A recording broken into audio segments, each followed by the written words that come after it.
Okay, hi, good morning, everyone. So this is week 4, and this week, actually, most of the tutorials are cancelled because of the CNY holiday. So this is actually an optional tutorial that I'll be recording. And yeah, so this week we'll be talking about correctness and divide and conquer algorithms. All right, so start the recording. And this is what we'll try to do for today. So we'll try to recap about like how to prove correctness of iterative algorithms. We'll then discuss the Dijkstra's algorithms. Most of you should at least have heard of Dijkstra's algorithm, I hope. I'll briefly recap a master theorem in the middle somewhere. I think I find it many people might be confused in the beginning what the master theorem does. And then we'll discuss the divide and conquer question, which will like iteratively improve as the question goes on. Okay, so let's do a quick recap, like what to do when we are trying to prove correctness of iterative algorithms. Okay, so typically we like to define invariants, and invariants are things that stay like true at all iterations. Okay, it can be many different things. Okay, there's no fixed rule on like what an invariant should be, but ideally your invariant that you choose should be useful to show what you want at the end of the loop. Okay, so it should be useful in a way that maybe it tells us that maybe we are maintaining a set of values, as you'll see in Dijkstra, and we say that this set of values at the end of the entire Dijkstra, it should correctly update to a certain value that we want. Okay, a certain property that we want. Okay, so typically we show it in this way. We show initialization. Basically, if you like to think recursively, this is kind of like the base case in a sense, where it's this invariant should be true before the first iteration of the loop. Okay, and then maintenance, because at every loop something might change, so you show that you are able to maintain this invariant after every iteration of the loop. Okay, then termination, so when the algorithm ends, show that because we correctly maintain it at all times, we are able to have useful property to show correctness at the end. Okay, so at a high level, this is what proving correctness of iterative algorithms does. Okay, so we'll discuss the correctness of Dijkstra, and I believe some of you might have seen this kind of like style of proving the Dijkstra's correctness before, but let's see how is it like in the context. Okay, so first of all, like motivation, Dijkstra.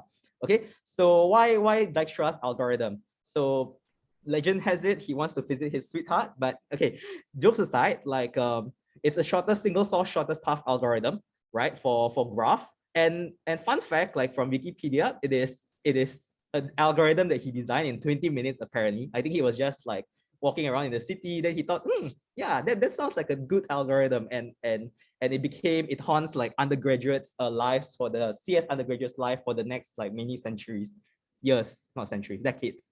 Okay, so he also, fun fact, I think he also invented semaphore. So if you are taking like operating system and discussing concurrency, so Dijkstra also invented semaphores, I believe.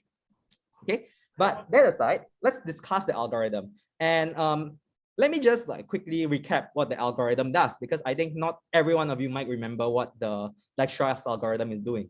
So you have this like pseudocode over here, and the condition is that the graph that you're given as the input all have positive weights. It's important that they have positive weights. Okay, it can't be negative, because Dijkstra will, at least the default Dijkstra will fail if it has negative weights. Okay, so let's go on. The idea of Dijkstra is that you kind of like maintain an estimate. This du is the estimate.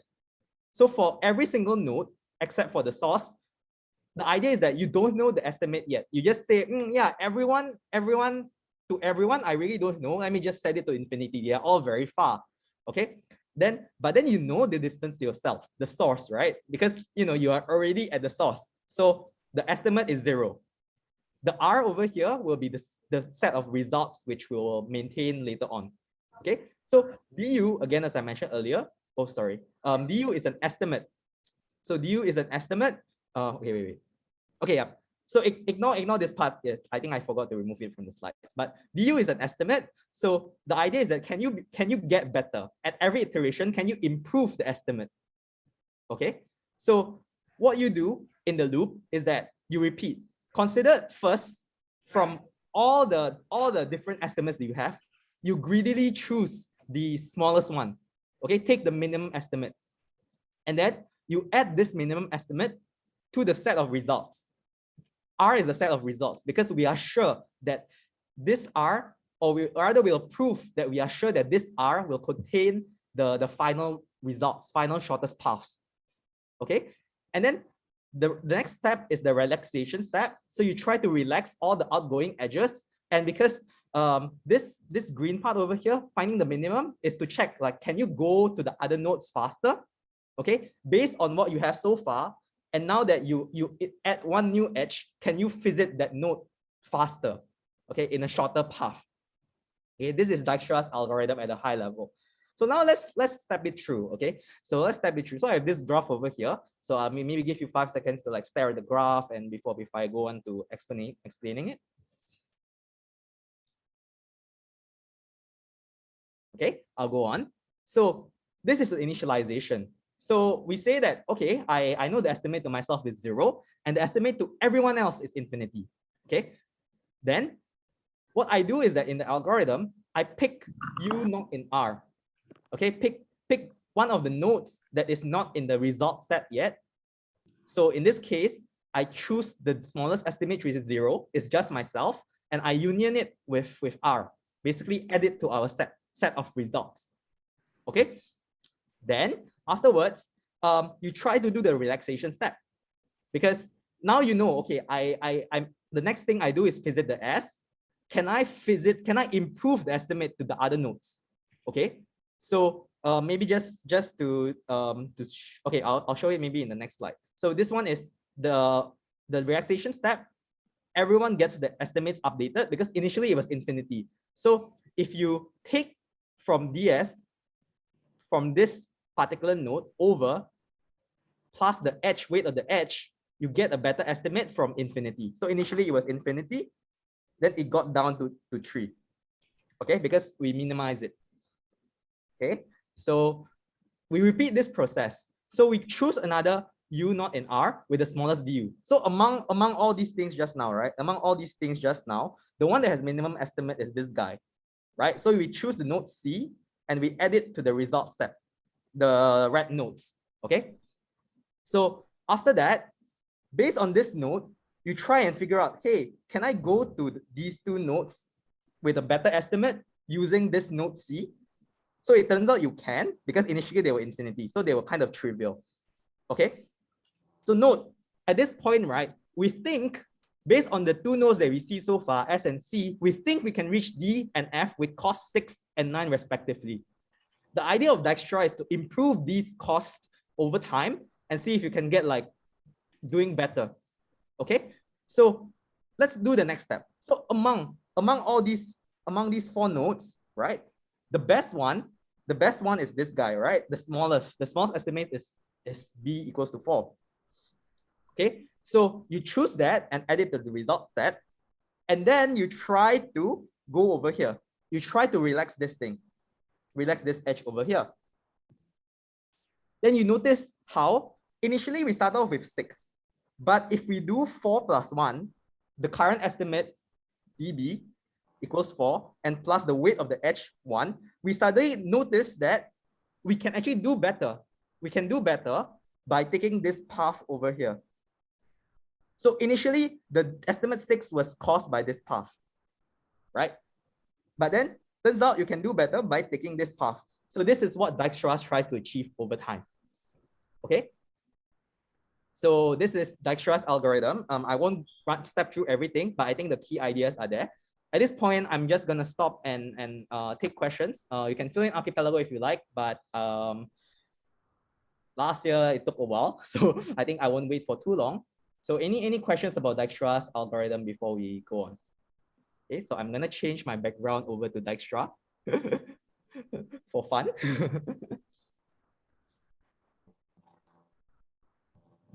Okay, so if there are no questions, I'm just gonna go on to talk about the invariance. Okay, so what happens when the algorithm terminates? So this is the intuition, right, of coming up with the Dijkstra's correctness proof. So what happens when the algorithm terminates? Notice how we should have correctly updated all the distance estimates to our shortest path cost. Okay, so at the end, we ideally want all the R's to be correctly updated. And then why did the algorithm terminate? Okay, because if you look at the loop, the algorithm terminates because the set of results is already wait, sorry, yeah, because we have placed all the nodes in R. Okay, so while R is not equals to V, basically we haven't added everything to the result set. We keep going on until we have added every single node to the result set. Okay, so every iteration, notice how every iteration you always add one node. There's no if else here. Without fail, every single iteration you're gonna add one new node.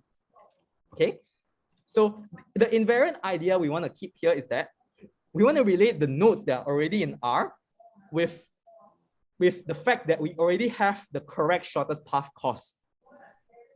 Okay, so again, I'll say that again.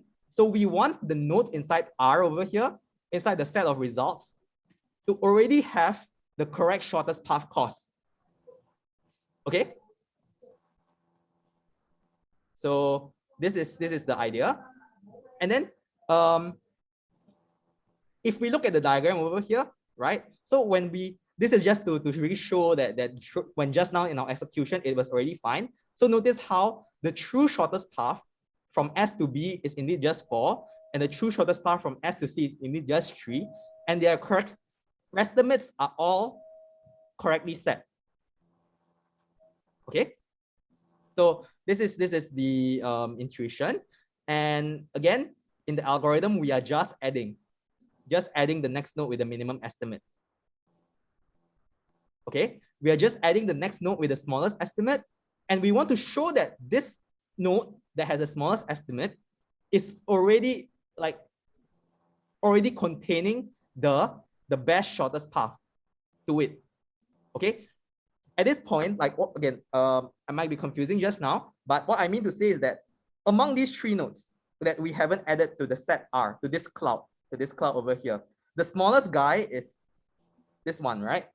So we are just gonna trivially add it to this set. So we're gonna expand the cloud like this. Okay, so once we expand the cloud, we want to claim that we already have, actually this guy already has the correct minimum estimate. Okay, so this is the intuition of the invariance that I'm gonna show. Okay, so here's the formalization. So I'm gonna define some notation, so pay attention because it might be confusing. So I'm gonna define little delta A to B to be the true shortest distance from A to B in G.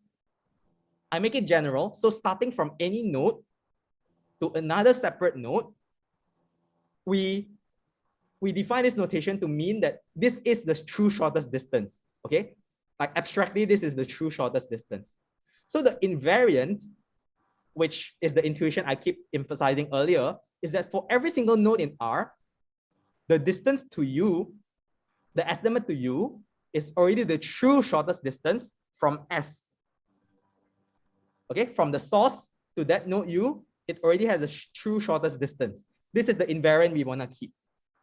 Okay, so let's add on a new notation. So, okay, slowly for this one. So this is capital delta. Okay, it's a separate notation, big delta of the set X. This is a set of node X to the node U is the minimum among, if you take for all the nodes inside X, go from the source to that node, then plus the weight of that node over to U. So okay, this looks confusing, but how you can read it is that for all the nodes in X to me, you take the best estimate. Okay, so for example, right, like this guy over here, node X, node D on the right, from the set R, okay, let's call it set X over here. There are 3 choices. You can either go from S to D, or B to D, or C to D. Okay, so S to D doesn't really exist because there's no such edge. So we consider B to D and C to D. Okay, so we consider these 2 things and we see that which one is the better one. Okay, it's just complicated formalization to say like, hey, among these 3 nodes, where should I have come from if I want the best estimate, which is, in this case, the answer here is SBD. So the distance to D, sorry, this R to D equals to 5. Okay, so the invariant we want to keep is that for every neighbor V, of all the nodes in R, right? So whichever one you okay, for every neighbor V of all nodes in R, to that node, okay, every neighbor V of all nodes in R means that if you take the cloud, one second, yeah, sorry. So if you take the cloud, consider all the neighbors, all these blue nodes. Okay, we want to say that the blue nodes all already have the minimum. It already takes in the best estimate it can be, considering this cloud over here. I suspect many of you are confused. So I'm just going to stop here. If anyone has any question, please let me know. Or if that's okay, can you give me a thumbs up?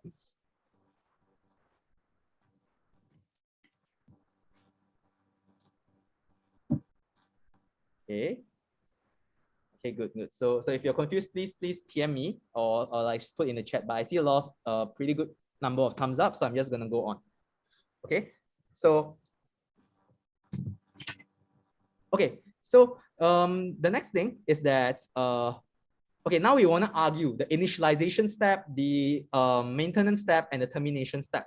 Okay, so all these notation invariant, you're gonna find it on the right hand side in case you forget what they are. But before the first iteration, the loop, right? We want to say something about the invariant one, invariant two. But this is already trivially true. Typically, initialization is trivial because we start off with an empty set or something like that. Okay, so it's trivially true. Okay, so now let's talk about the maintenance. So we want to argue that if we include that node with the smallest estimate in steps 4 and 5, what did we do? We pick a U not inside the set of results with the smallest DU.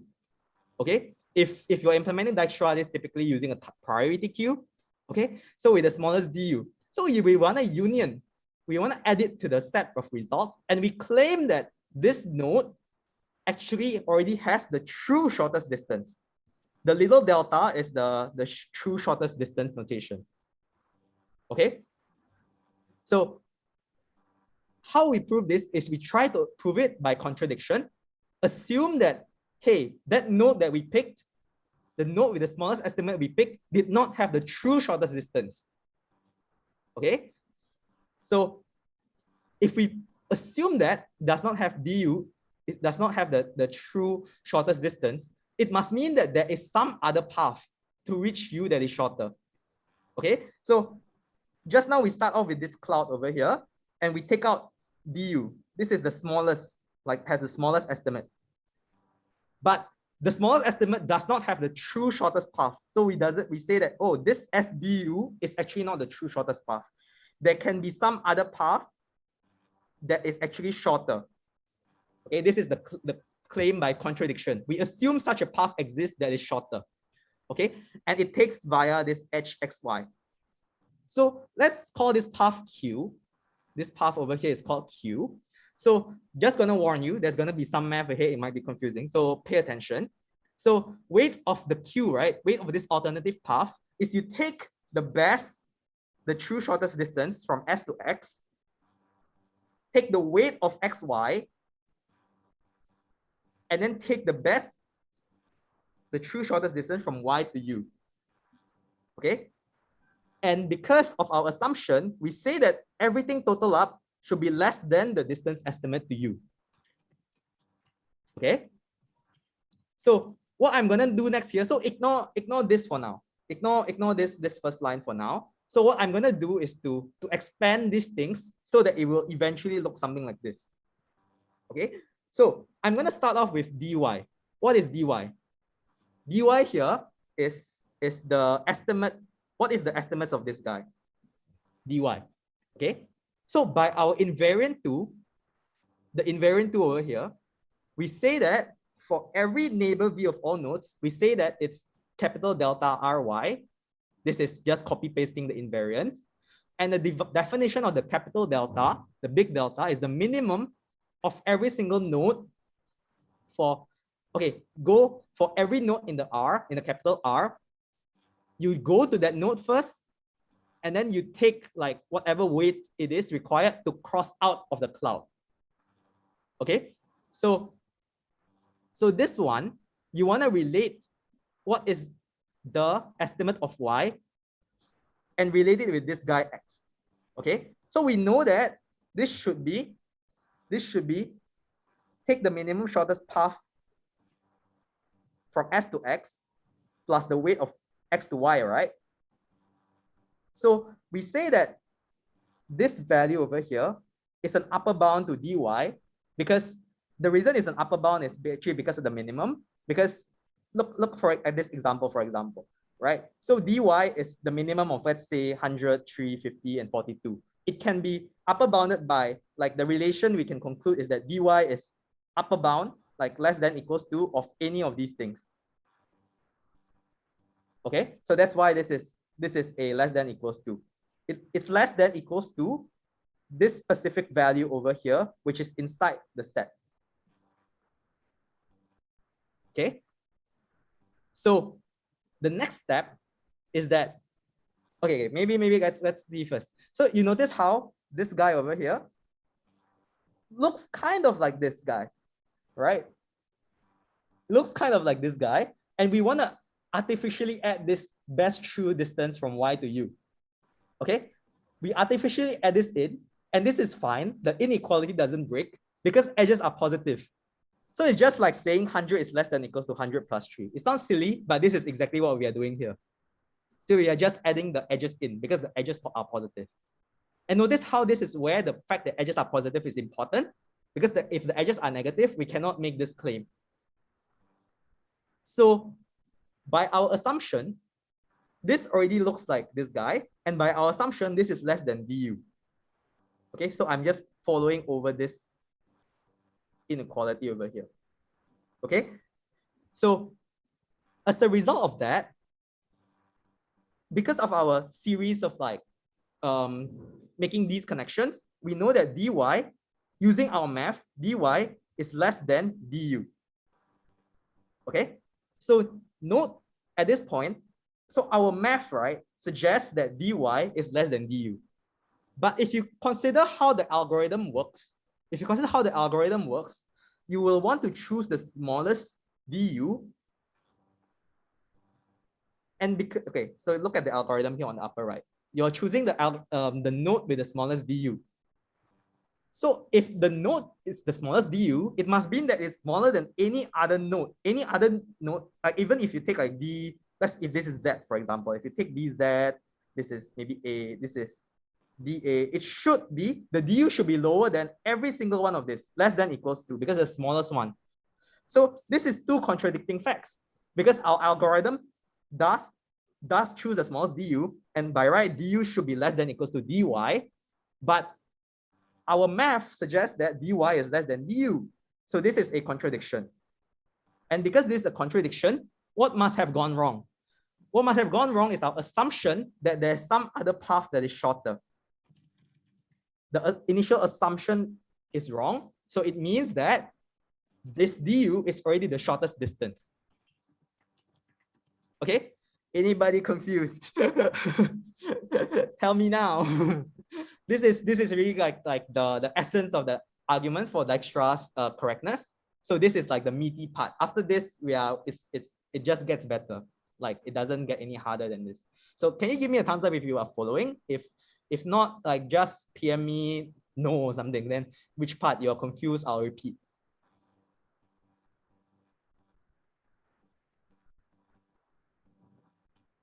Okay, way less thumbs up this time. Is that good? Is that bad? If you don't understand, maybe give me a no across, and which part you don't understand.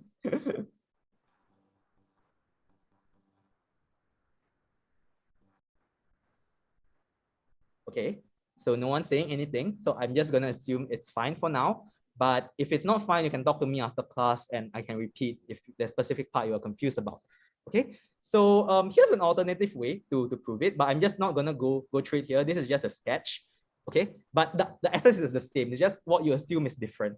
Okay, so remember, just now what we did, right, is to all this machinery is for us to prove that invariant one is maintained. So now we just argue about the maintenance of the second invariant, right? And the second invariant maintenance is just actually not too difficult to argue, because they say that we want the node in R, right? We want the node in R. Sorry, we want to have every neighbor V of R, so remember the cloud thingy, this is R, and every node that is directly adjacent to this cloud, right, has to have the minimum value already. It has to have the minimum value. And actually, this is exactly what our algorithm is doing, which is to relax, to find the minimum. So there is actually not much to argue here, right? Because you can just say that, okay, this is what exactly the algorithm does. Okay, so that's the maintenance. So the termination is to argue that after the last iteration, the loop, like what happens? Okay, so R includes all the vertices in G, right? Because of the termination condition, we want to keep going on if R is not equals to V, not equals to the vertex set. So because of our invariant one, we can claim that du is the shortest distance from S for every node U in G. Okay, so there you go. This is the correctness of Dijkstra. We are Dijkstra man now.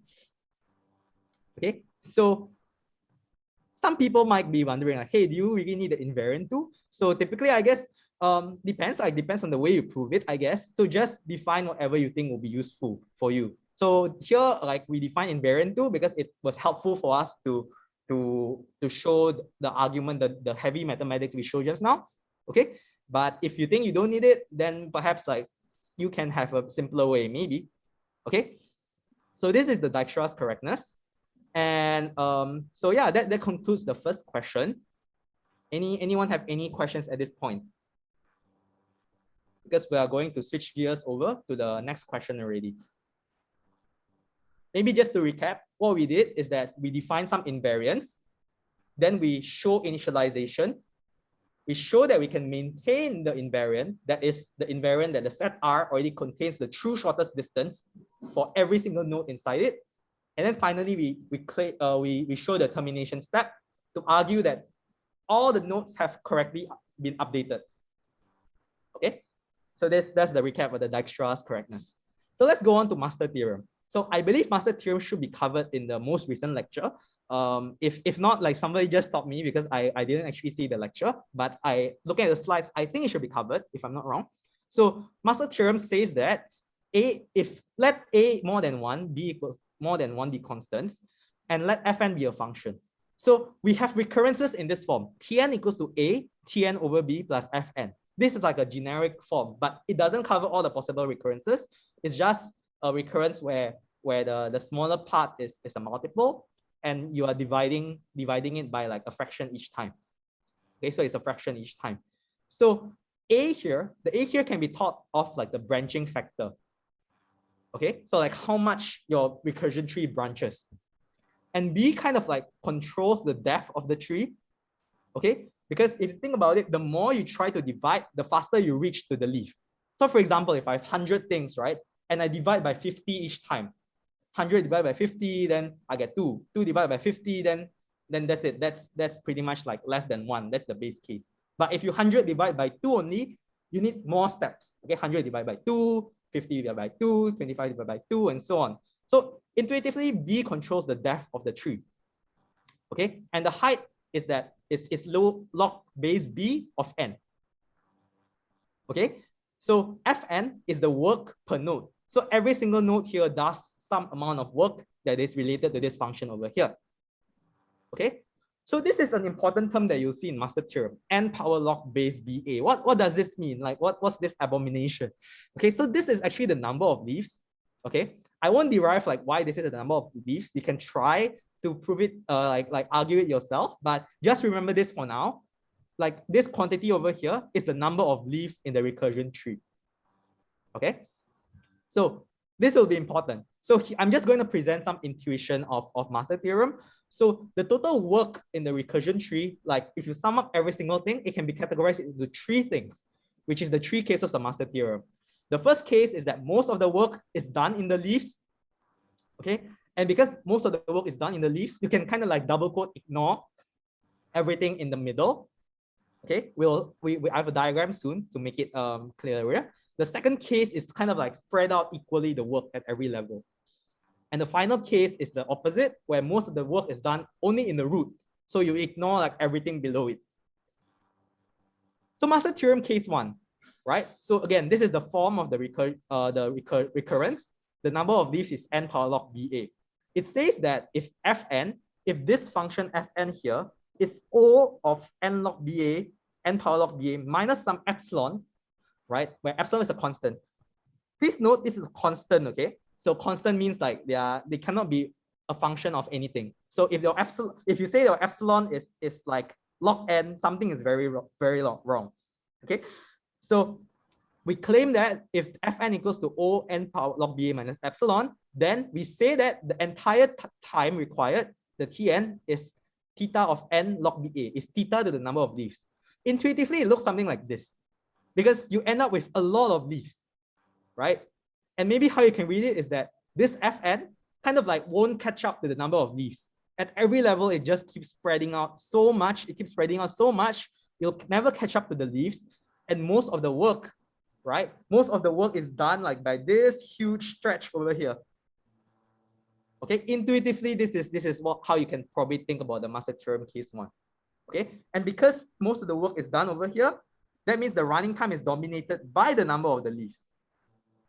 Okay, this is master theorem case 1.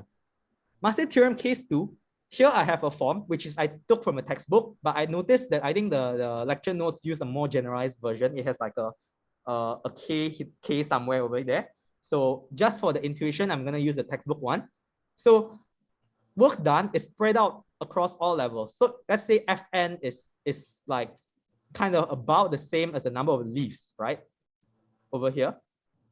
Then the number of leaves, n log BA, you can kind of like spread the work equally.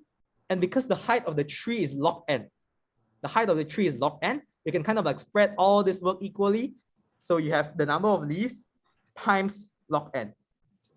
So this is the intuition for master theorem case 2.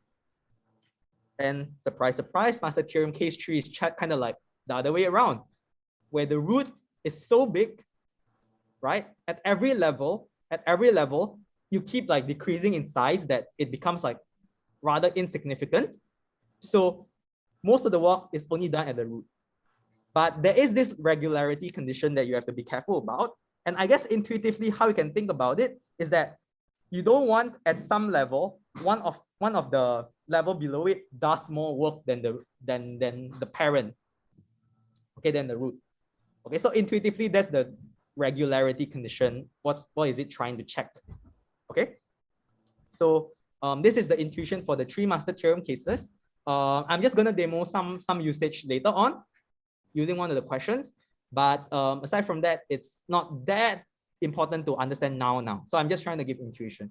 Okay, so master theorem is actually really just recursion tree in disguise. They try to generalize the heck out of the recursion tree. Okay, they try to generalize it so much that they come up with the theorem for it. Okay, although it says master theorem, but not all recurrences can be solved by the master theorem. So maybe it's not so master after all, but so just take note of that. Okay, so sometimes you cannot use master theorem. There are cases you cannot use master theorem. I'm just gonna leave this note here. It's just to be careful. Something is, I want to emphasize that big O of this thing minus epsilon is different from little o of this thing. Okay, it's not a big of a deal now, but I want you to keep this in mind, like in the future when you are doing assignments. Just if you ever think of little o when using master theorem, something is wrong. Okay, but that aside, let's talk about question 2, which is about 2D peak finding. Okay, I believe one of the assignment questions for week 3 is like a 1D peak finding or something. I'm not too sure, but this is a more generalized version. It's a 2D peak finding. Okay, so here the problem says that given a 2D array A of m rows and n columns, we say that Aij is a peak if it's greater than or equal to its adjacent neighbors. Okay, so you just have to care that it's if let's say this guy over here, you compare with its adjacent neighbors, and as long as it's higher, we call it a peak. One thing to note over here is that we don't need a global peak. We just need something that is local. Okay, so like maybe like 8 over here is still considered a peak, even though there's something bigger like 18. Or oh sorry, like 23. 23 is probably the global maximum peak over here. Okay, so this is a proposed pseudocode.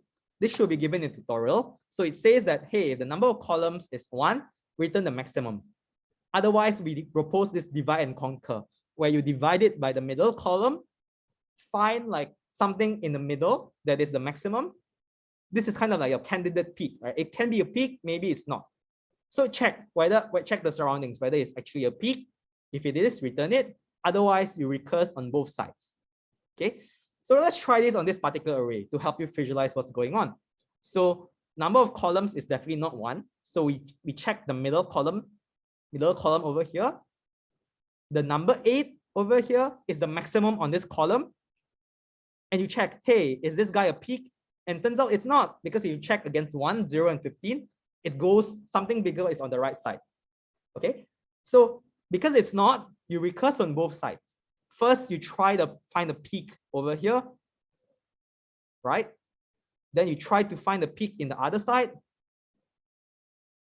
So then it says that, hey, if either one of these things is a peak, just return it. Otherwise, you return none of it. This is what the algorithm tries to say. Okay. So I'll give you some time. I want you to fill this in Archipelago. Okay. What you think is the runtime of the algorithm. Okay. Just this one question. Just gonna give you a bit of time.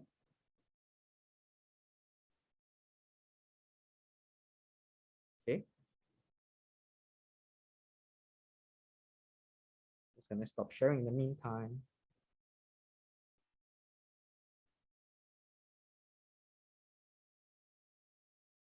Can you guys find the archipelago? Or am I looking at the wrong question? Okay, I was looking at the wrong question.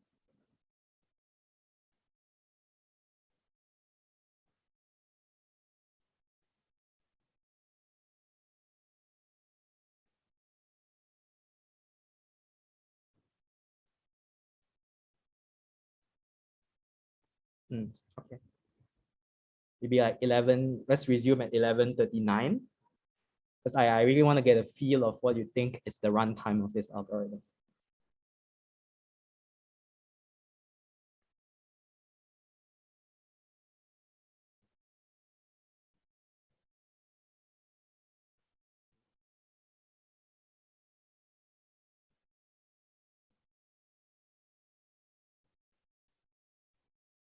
Okay.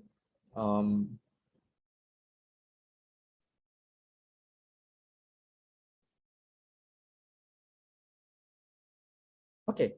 So in the interest of time, let's just go on. So I see that some of you think it's theta mn and some of you think m log n.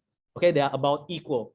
Okay, so the answer, spoiler alert, first is theta mn, and I suspect like why you think m log n is how you think it divide. It sounds like merge sort where it's n log n, but if you analyze it carefully, it isn't really.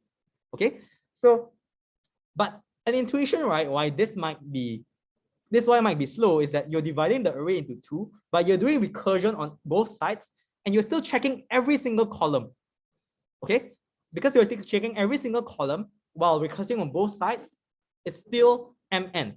Okay, here's a method one where you can use to solve it. So consider a recurrence with 2 parameters. So this isn't really covered in lecture typically, but a technique typically I try to use also. So the parameters are m and n. If it's tm, 1 means I only have one column, then it takes cm time, like a constant, where c is the constant. Otherwise, tmn is you keep the m constant and you divide n by 2, the column by 2. And this is probably why some of you think it's m log n.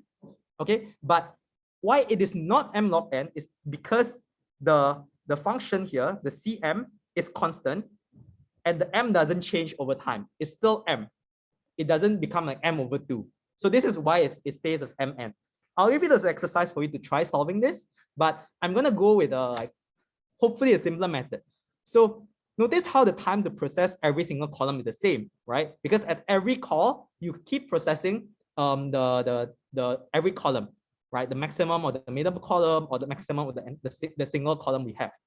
Okay, so the idea is that we count how many times the column is processed, and then we multiply the processing time later. Okay, so notice how I have a recurrence here, which I say C. C is like column, right? In the divide step, we choose the middle column and no column is processed in the combined step. Okay, so this is constant. Okay, constant in the number of columns you process. Okay, we have two sub problems, each half the size. So we 2 times Cn over 2. Okay, so let's try to apply master theorem. Okay, just to get a bit of exercise of what to do. Okay, so to use master theorem, typically the first step you try to do is immediately compute log base b of a. And log base b of a is log base 2 of 2, which is 1. Okay, so here now, the next thing you do is typically look at the Fn.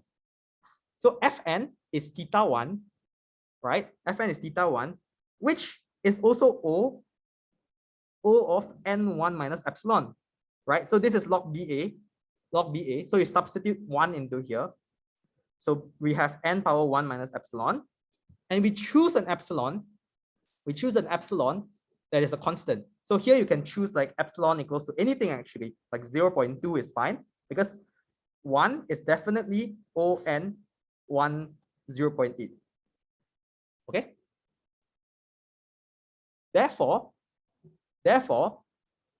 number of columns, we take the conclusion, Cn equals to theta of n power 1 because log base b of a is 1. So this is an example usage of master theorem.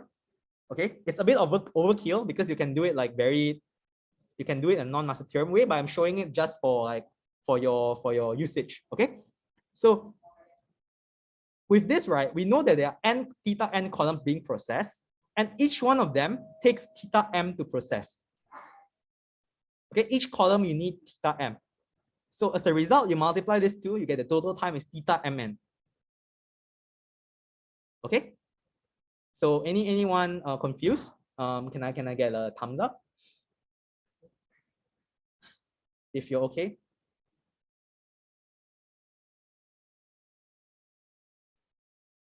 Two thumbs up. Okay, 3. Way less thumbs up this time. Anyone have any like particular concerns about specific part?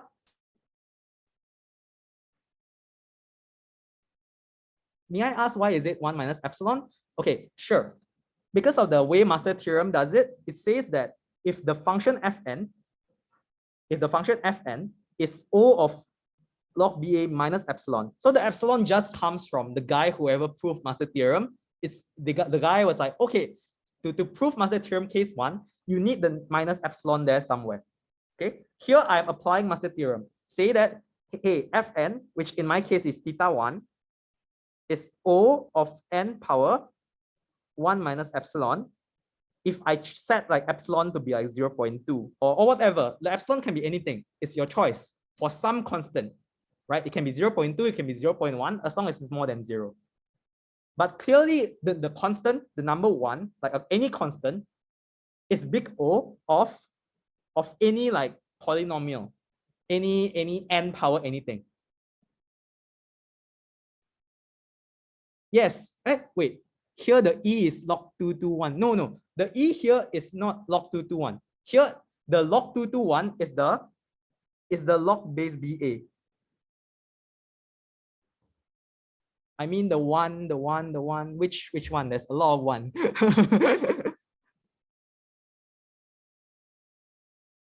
Okay, the log BA is 1. Yes, the log BA is 1. And so this comes to 1. The negative epsilon is okay, nice, you get it. Okay, good. Any other questions? So delta n is the combined step delta. Is there a delta here somewhere? Oh, theta. Theta n is the combined step. So theta n here, like I'm assuming you're saying this theta n over here, right? This is me analyzing, right? So this is a column, right? Like these are the arrays, the column. One of these things, like any one of these things, take theta m, right?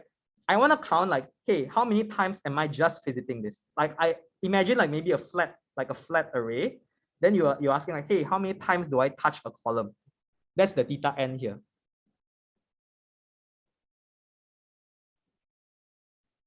Does that clarify? Okay, I think the double yes is one of it is to answer yes. Okay, nice. So, okay, so let's go on. So this argues why this is theta mn. Okay, so if you think about it, right, if the algorithm time is theta mn, it's actually no better than just iterating the 2D array normally, right? Like iterate every single one of it, find a maximum. Does it mean this algorithm is bad? Okay, so I would say not exactly, because as you see in the future question, we can get new ideas on how to better solve the problem. Okay, so this is exactly what this next part is trying to do, is try to find a useful property to prove a better solution, to have a better solution. Okay, so there's this like, okay, it's a bit long, but let's go through it slowly. So let Aij be the largest element in a particular column, right? Let's say 50 is the largest. Maybe the rest is like 1, 2, 3, 4, whatever. Okay, 50 is the largest, let's say. So assume that its neighbor, right? Its neighbor is larger. So let's say it's 52, let's say. Okay, we want to argue in this subarray B where you just isolate this part. Assume these things never existed. Okay, in this thing, if you argue that any peak, oops, we argue that, hey, if we found a peak and it's the largest element in the column, then it's also a peak in the largest entire array A. Okay, the question might be confusing, but I suspect some of you are thinking like, hey, isn't this like obvious? Isn't like, if I have a peak over here, then isn't it like a peak in the entire array? Okay, yes, you'll be right, but I think the crux of this question is that what about this column over here? Just because you are a peak, like let's say this is 100, just because you are a peak, because you are maybe this 1, 2, 3, are you a peak in this entire array? This could be 500 for all you know, right? For example, this is why this question is being asked, like to argue in this way. Okay, anyone lost about? Yeah, exactly. So someone is saying like, wait, how can it be 500? So exactly. So this is what we are trying to rule out here. We argue that it cannot be 500. Okay, so that's just kind of like why this makes the question interesting. Like we argue that this guy over here has to be smaller. That's what we are trying to argue. Okay. So one thing I want to say also is that given these conditions, this region will always have a peak. Okay, but that's left for a separate argument. Okay, so first of all, here's I say, right, if you consider this array, this region, any peak in this region, confirm is going to be a global peak. Sorry, a peak in the entire subarray A, right? So that's I hope that one is obvious. And as I said, this is the one that needs more work. And intuition is kind of like, if you are the best fish in your own pond, right? Does it stay the best fish in the entire ocean? Okay, that's kind of like the argument I want to make here. So let's try to argue it. So let's say, for example, as I said earlier, the element is 100, right? 100. Okay, the question says the peak that is the largest element in its column. So 100 is a peak because it's greater than 1 and greater than 1. And it's larger than 52, right? Larger than 52. Okay, so within this subarray, just within this subarray, clearly 100 is a peak. So we want to argue now that this guy, the element to its left, is going to be smaller. Okay, and the argument, observe how, right, 50 is already the max, is the largest element in the column J. So as someone pointed out, like, how can there be 500? Because 50 is the largest. 50 is the largest. And so we put, let's say this element here was 42. Then 100 is still a peak, even when we consider the bigger array. Okay, so the 42 is just an example. But let's try to argue this more generally. So how we can argue it generally, you consider just like A, B, C, D. So let D here be the peak in the subarray. The first argument you can make is D is larger than C because the peak should be the largest element in this column. Okay, then B is smaller than C because of this condition. We say just now it was like 50 and 52, but B has to be less than equals to C because the question says so. Okay, this is what we started off with, the assumption that we started off with. And finally, B is at least, B is at least A greater than equals to A because this element B is the largest in the column. So by taking this series of inequalities, we get D is greater than equals to A. So that means this guy over here in the edge is safe. Okay, it stays a peak in the entire array. Okay, does that make sense? Anyone have any questions?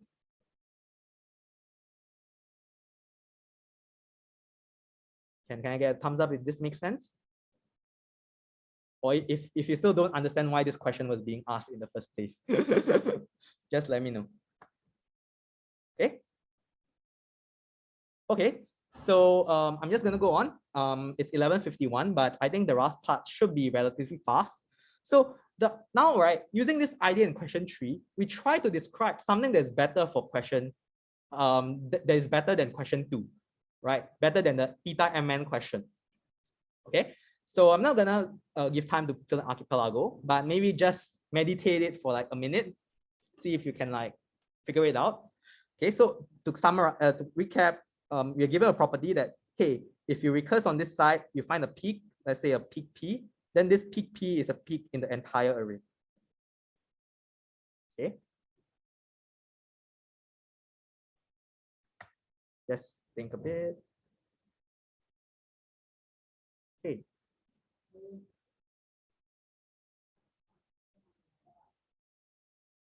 Okay. So I'm just gonna go on. Hopefully now with this observation, you can make a link that previously we are recursing on 2 sides, but the better idea is to actually recurse only on 1 side. Okay, so let's say we have a candidate peak, right? Everything remains the same. So we have a candidate peak and the element to its right is bigger, right? The element to its right bigger. So you try to recurse only on 1 side. Okay. So one thing to note here, it's important that you return the maximum in the column because the claim in question 3 says so. It says the peak that is the largest in the element in this column. Okay. So this region over here, element to its right is making use of this assumption over here. So this is how we are using the question 3 answer. Okay.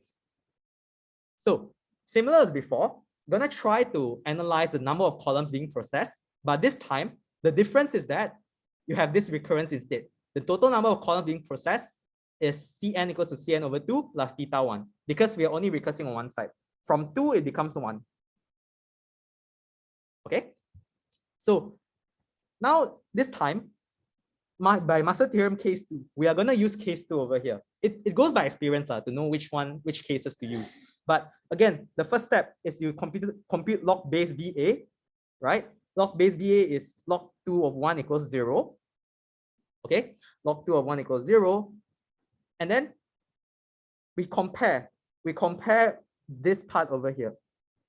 Okay, notice how Fn, which is theta 1, is like theta of n power 0, and 0 here comes from log base 2 of 1 times log kn for some constant k, right? For some constant k.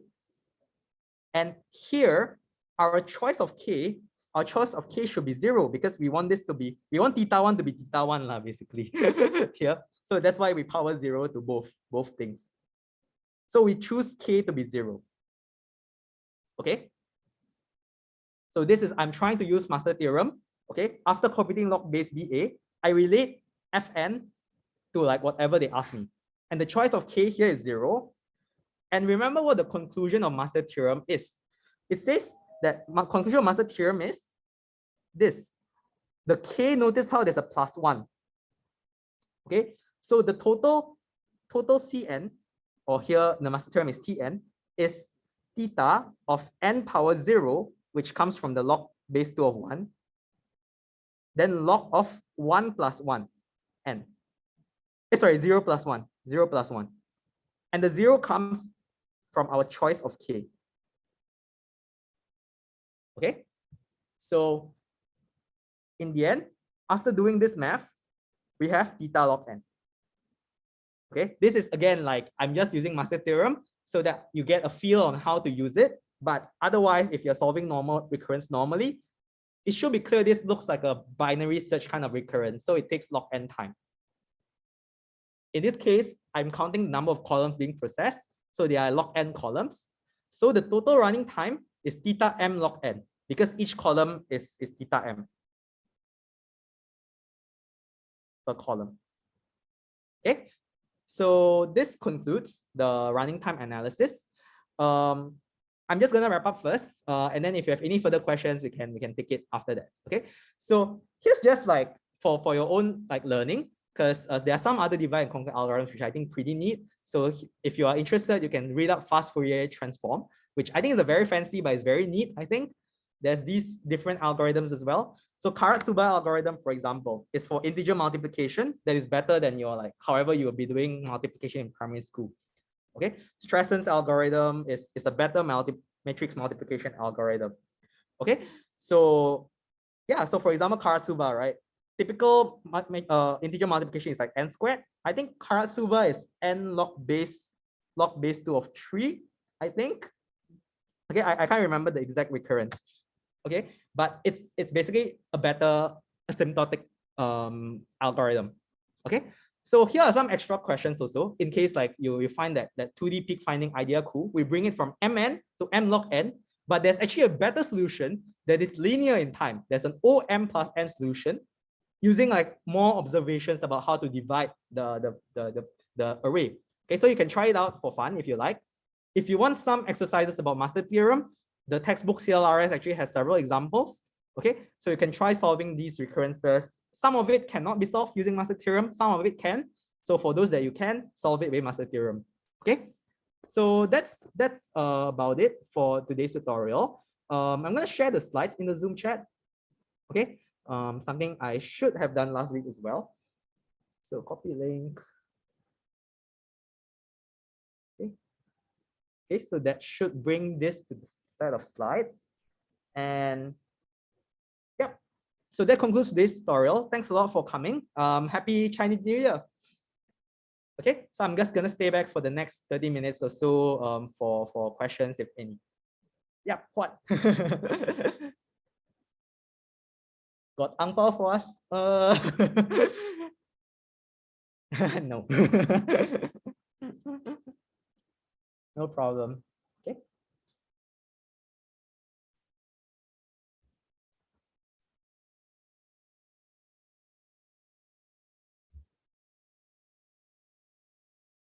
Thank you. Thank you.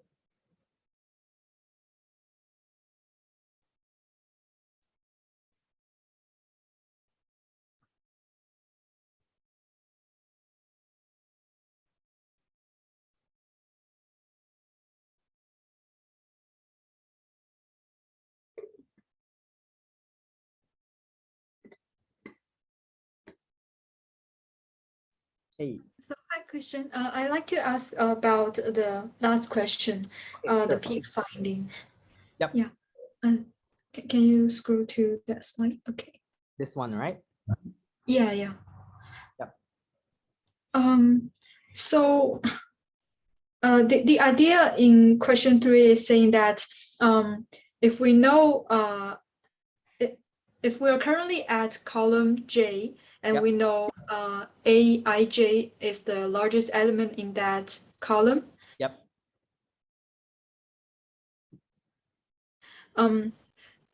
If that one is not a peak itself, then we recurse on either left or right half, right? Yep. If that is a peak itself, then we just return it. Yes. Yes. And so our improvement is that if we know Ij is not a peak itself, then it means it's less than either its left or right neighbor. Yes. And by that argument, we know if it's less than its left neighbor, then we recurse to the left. Just recurse to the left. If it's greater than the right, less than the right neighbor, then we just recurse to the right side. Yes. Okay, so this is how we decide to which side we will recurse Yes. in the next iteration, and this means we can only use we only need to compute one subproblem instead of two Yes. at each step. Yes, exactly. Yes. Oh, okay, understand. So maybe like to reiterate, right? Because the question two is saying that, hey, I have an array, right? I have this guy over here. Let's call it X, right? And X is not a peak because either the left side or the right side is bigger, right? The reason it's not a peak is because one of its neighbor is bigger, right? Yeah. So the question two is a bit like, very, very careful. They are very careful. So it knows it's not a peak. So it tries to search this side and the other side, the right side and the left side, right? It tries to search both sides. Okay. But this, as you can see in this question 4, it's wasteful because you can actually just search one side, the side that has the side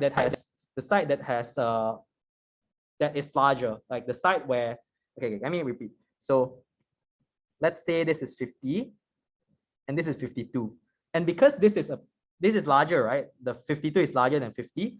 What question 3 tries to argue is that, hey, actually it's enough for you to find a peak in this region, right? And the peak in this region is actually peak in the entire array. Yeah. Yeah. So the question 3 is telling us you only need to search this one side, because once you find an answer in this one side, that's it. That's the answer of the entire array. So it's helping us to argue that you don't actually need to search both sides. Yeah, so the improvement here is that when we locate an element and we realize it's not a peak, so instead of recursing on both its left and right side, actually just by knowing that the current element we're examining is not a peak, we can get more information from that. We can get more information by looking at its left and right neighbor, and based on this information, we decide to which part we do further recursion. Yeah, that's right. Yeah. Okay, I understand. Yep. Nice. And can you scroll to the question 2, the algorithm in question 2? Yeah, sure. This one? Yeah. So at last it says in the recursion case, it's finding the peak on both left and right side. And if either one is a peak, then we return it. Else return none. So how is it possible that we will return none? Yeah, so that's a good question. Yes. So exactly. So cannot hello. Sorry, are you there? Find peak on either side? Yeah. So that's a good question. So this is actually like when I was writing this pseudocode, I was inheriting it from like whoever wrote this before. So I copy pasted the pseudocode. I do agree with you. I think it's not possible that you don't find a peak at all. Either P1 or P2 must be a peak. Okay. So yeah, I think it's impossible that it's going to return none at all. But I think like whoever wrote this pseudocode probably was just like being pessimistic, like, hey, what if I cannot find a peak? Okay, so I think whoever wrote this pseudocode is just being pessimistic. But as of now, I don't think there's any reason why you cannot find the peak at all. Oh, yeah. Okay. Yeah, I agree with you there. Yes. Okay. And another question is about the how you explain the intuition behind a master theorem. Yep, sure. Let me go to that. Oh no, master theorem is out. Which, okay, actually both 3 cases are kind of different. Yep, sorry, yep. So, the 3 cases is related to the number of leaves generated by this recurrence relation. So in the first case, the work done is dominated by the number of leaves. Yes. And in the second case, the work is spread almost equally on each level. And in the third case, the work done is dominated by the top level. Yeah. And you claim that log base BA represents the number of leaves. Yes. So why do we need to raise n to the power of log bn and then compare this with fn. So why can't we just directly compare fn with the number of leaves, which is log base ba? Oh, sorry. So I didn't catch your question. You're saying why do we need to compare fn with n log ba instead of the number of leaves? Oh, okay. So the number of leaves is actually n to the power of log base ba rather than just log base ba itself, right? Oh, yes. So the number of okay. leaves is actually n power log ba. Yes. So Okay. yeah. So this is what I didn't prove just now in class, but this is what I claim. So this entire thing is n power log ba leaves. They are n power log ba leaves. The height of the tree is log base ba. Oh, yeah. Okay. Yeah. Okay. Sorry, the height of the tree is log base bn. Sorry. Okay. Are you interested to like figure out how come the number of leaves is n log ba? Yeah. I can try running it since I mean it's after class. Okay. So okay, let's see. Okay, so again, you understand that this is the branching factor is A, right? Yes. And they are log bn levels. So remember these two facts. Okay, so branching is A, height is log bn. Okay. Yeah. And I remember the claim you made last time that height h binary tree has at most 2 to the power of h leaves. Oh, yes. But that's a binary tree, right? The 2 comes from the binary tree. Okay. This time is because there's a branching factor of A. It's not a binary tree anymore. So they are actually, so if binary tree, last time I claimed that binary tree height h has at most like 2 power h leaves, right? Yes. So if I have like a array tree, okay, sounds a bit funny, but a array tree height h actually has at most a power h leaves. Oh, yeah. Right? So we have a power log base bn, right? Then this is where the funny logarithm properties happen. So one of my prerequisite revision video has a logarithm in this form, and the logarithm, if you have something in this form, you can actually swap the position of n and a. So this is n log. Okay, maybe let me rewrite this. Oh, yeah, I understand. This is using the change of base Yep. formula. I can figure this out. Yep, that's right. So n log bn, say n equals to n log ba. So just swap the position of a and n. So that's why the number of leaves is this much. Okay. Yeah, I mean plus minus something lah, because the height is not actually log bn exactly, it's the very plus 1. But for intuition, let's keep it like this. Yes. Okay. And another small question is about so in the 3 cases, so in the first can you scroll to the maybe the summary part? There's summary part, is it? Just maybe the master theorem contains one. the 3 cases. Oh, sorry. I couldn't, you got cut off in the middle just now. Maybe the formula for 3 cases. Oh, I don't have all the formula in the single slide, but this is one of it. Okay, so why in case 1 we use big O notation, while in case 2 we use theta, and in case 3 we use big omega? Yeah, okay. So as to why, I think like the guy who proved it sees that, oh, actually it's O, but I think intuition wise is that because as I say earlier, we are trying to bound Fn. We want to say Fn is small as compared to like the number of leaves, right? Oh, yeah. So even the number of leaves, even if you take away some epsilon, it's trying to say like, hey, even if I give you chance a little bit, okay, like the number of leaves I reduce by the power I reduce by epsilon, right? So that's an upper bound because it's like trying to say, hey, even if I reduce a bit, like let's say maybe just this portion, even if I reduce a bit, Fn is still big O of this entire thing.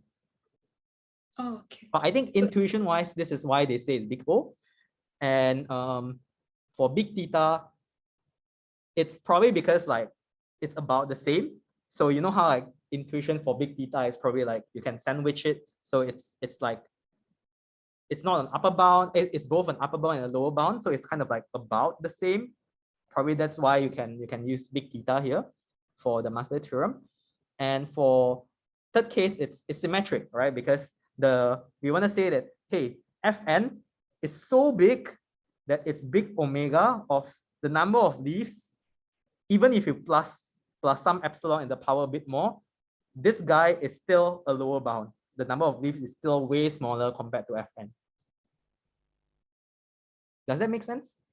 oh, yeah. So in this case, it's like no matter how much you increase the number of leaves, Fn will still dominate that number. Yeah, in the asymptotic sense, yes. So again, Yeah, like whatever I present is just an intuition to help you like understand how to use master theorem better. But all the details, the textbook has all the details about how to prove it and everything, which is kind of long. I actually never finished reading through everything. okay. So but I think the intuition you provide is very helpful to me. Yeah, that's great. That's great. Yeah, because last time when I was teaching it, actually like when I use master theorem, I just use it as it is. It was only when I was teaching it last time for the first time, I was like, okay, how can I like impart the intuition as best as I can? Then after discussing with people, I realized it has this kind of intuition now. Yeah. Yes, I also don't just like to memorize the formula. I Yes. also always like to get some intuition behind. Yep. Yeah, this is very helpful to me. Yep.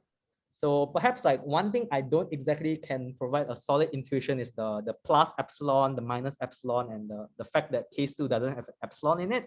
But I guess just take it as it is if you're not exactly convinced about the plus epsilon. But I guess whether it's plus epsilon or minus epsilon, hopefully you can kind of like get it from comparing between the leaves and this, right? Like plus is because you're trying to increase the leaves. But Yeah. even after increasing the leaves, it's still a lower bound to the number, to the function works, the work of the function. Okay, I understand this one. Okay, so my very last question is about the proof for the Dijkstra. Okay, yep. Okay, can you hear me? I can, but it got a bit cut off. So proof of Dijkstra. I'm assuming this complicated math over here. Yeah. So actually, I'm not sure why you established two invariants here. So when I attempt this question, I just established one invariant. So my claim for invariant is that each time we pick a node U from the set of unpicked node, its distance, its estimated distance du is already the optimum. Yep. Okay. So this is the invariant I'm trying to maintain. And initially, we have ds is equal to 0, the starting point. Yep. And so this is the smallest value. So we pick this node. Yep. And at this time, ds is 0. This is already the optimal estimate trivially. And so this is the initialization part. And for the maintenance part, I also use the similar idea to try to prove by contradiction. So I assume that we pick a node U, but at the time we pick it, its estimate du is suboptimal. Okay. Yep. And so the claim that the estimate du is suboptimal means that u can be reached from another path, which can lead to a lower cost. Yes. Yes. Okay. Yeah, and I just assume that the other path exists. Okay. Sure. Yep. And then I calculate so, and that could only happen if one of the edge weight is negative.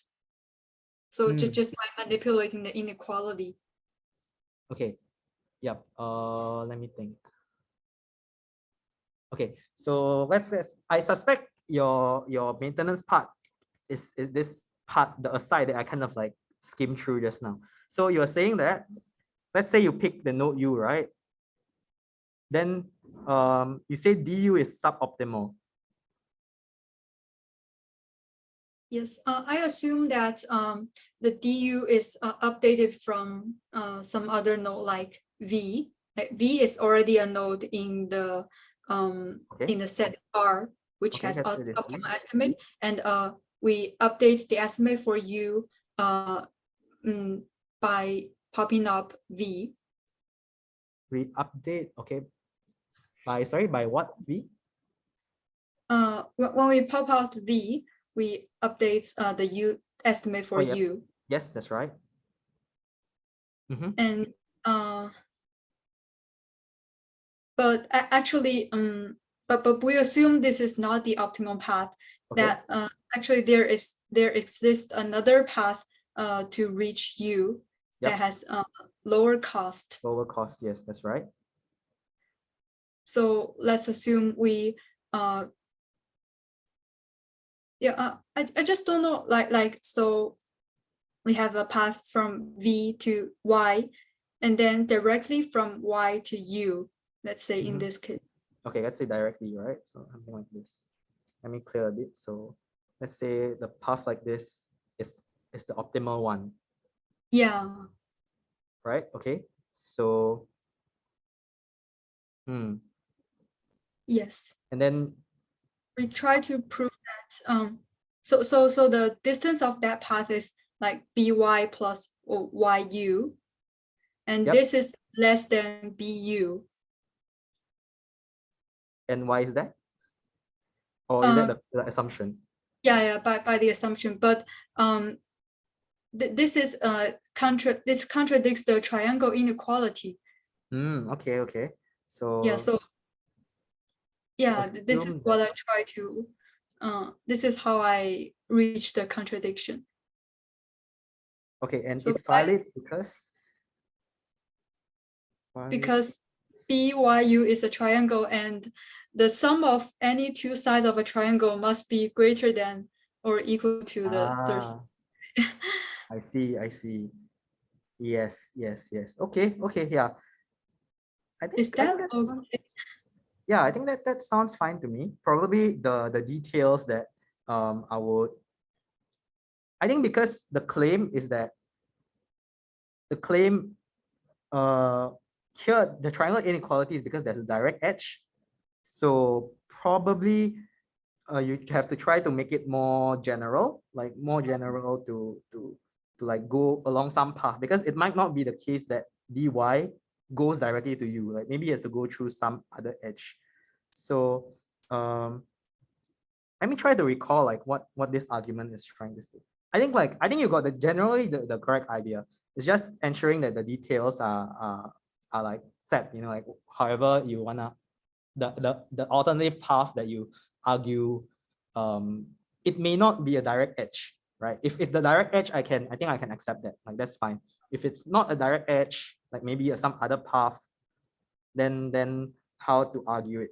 So okay, let me think a bit. But I think just now, as you maybe to address first, like you asked why do I need two invariants? So it just so happens because I need the second invariant for this part over here. It's not strictly needed, like as I said, invariants are there to like help you prove. And here I arguably a bit more complicated maybe, but indeed like I use the second invariant to make this argument more robust. So let me try to see whether like this slide over here, I was trying to argue for something similar to yours. So with the fact that, okay, so dy is greater than du by our algorithm.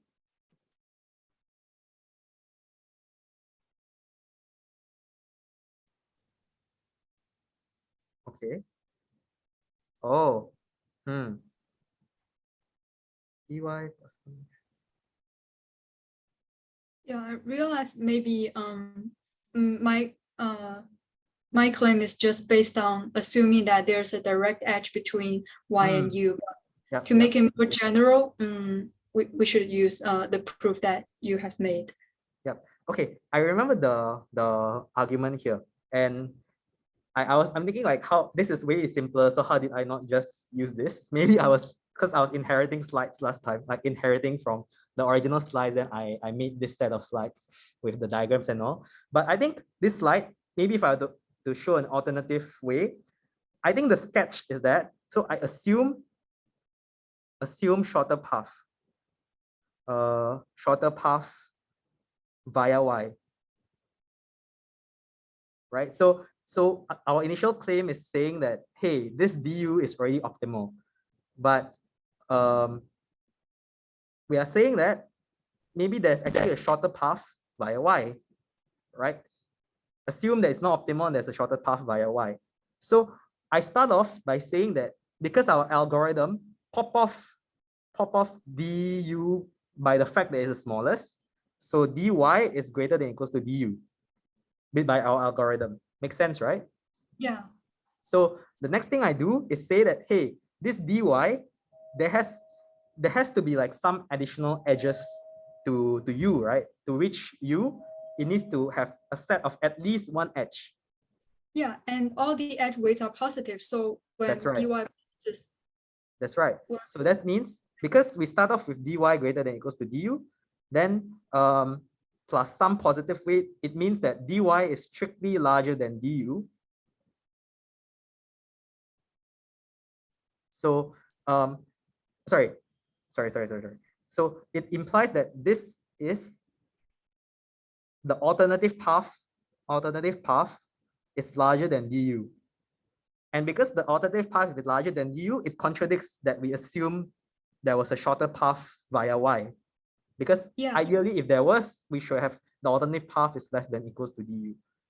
Yes. Yeah, so yeah, this is simpler. I forgot why I did not just put this. Maybe I just wanted to show like more invariant examples. But I suppose this kind of like generalizes your idea a little bit more. Do you think so?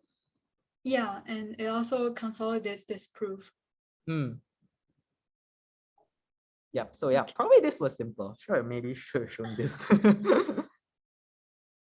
I remember when I first learned Dijkstra algorithm in 2040, it also uses a priority queue. And I think here the idea is quite similar. So when we, the idea that we try to,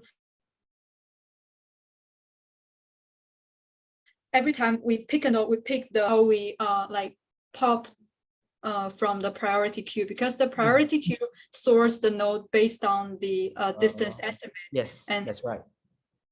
Every time we dequeue the element with the smallest estimate. So yes, that's right. These are the similar ideas, right? Yes, similar ideas. So one thing you might notice in the 3230 at least is that I think we care more about the abstract details. Like here we just say, oh, pick the u node in R with the smallest du.